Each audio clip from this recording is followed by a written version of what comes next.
Hi guys, thanks for tuning into the Social Life, the place to be for entrepreneurs with a purpose. Today I'm going to be answering a question from Keisha Montfleury, and I think it's a question that a lot of you have. What I will be talking about is when you file your fictitious name. So a fictitious name basically is any name that does not have your first or last name within the title of your business name.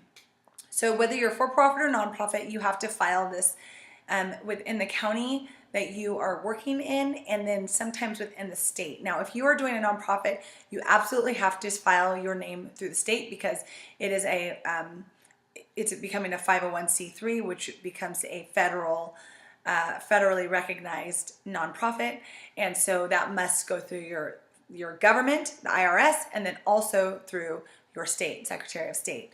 Now, when you get down to your county level, as a nonprofit, you're not actually required to file your fictitious name.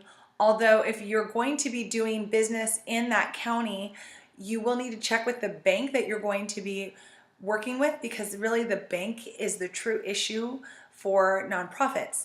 Some banks will allow you to open your nonprofit without filing a fictitious business name within your county.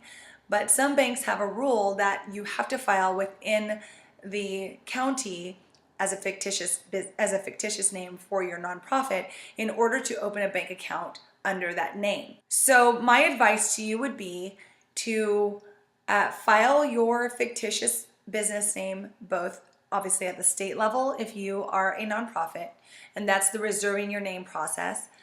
Then you need to file a fictitious business name, which is generally around $30 at your local county clerk's office. And then what their requirement is that you run that with, and there's different requirements, so obviously you'll need to check with these different organizations. But in our county, what you need to do is you have to file in one paper, and it must run consecutively for 4 weeks, 1 day per week, consecutively for 4 weeks. So it means every Tuesday or every Monday or every Saturday, whatever. But that's just to let people know that you are a bona fide business within the county and that it has been printed in the paper for a month. And if they didn't see it, then that's on them. But now you've done all the legal proceedings that you needed to do in order to start your business within that county. So what you can do to bypass both the $30 and the filing within the paper is you can go to the bank of your choosing within that county, and you can see if there is actually a requirement to file a fictitious business name within that county. If there's no requirement, then you may not need to do it, because you don't need to do it necessarily as a nonprofit, but you may want to check that out from your state. I'm in the state of California, and in the state of California that has been waived, but it's as simple as calling your county clerk and asking if your state requires that you file a fictitious business name, because they will know that information, or you can simply call your Secretary of State and find out that information for your state at that time. So basically the bottom line is you will have to find out within your county if you are actually required to file a fictitious business name. The fastest way to find that out is if you already have a bank account.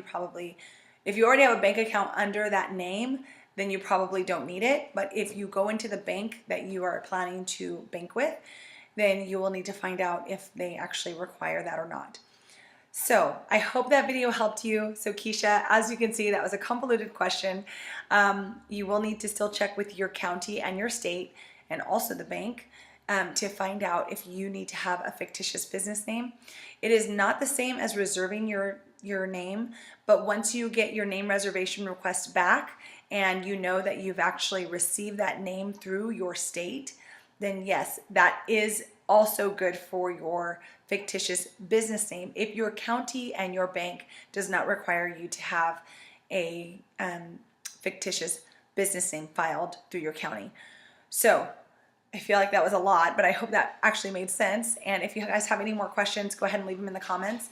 Don't forget to sign up for the Social Life Diaries, and I look forward to seeing you next week. Thank you so much for watching.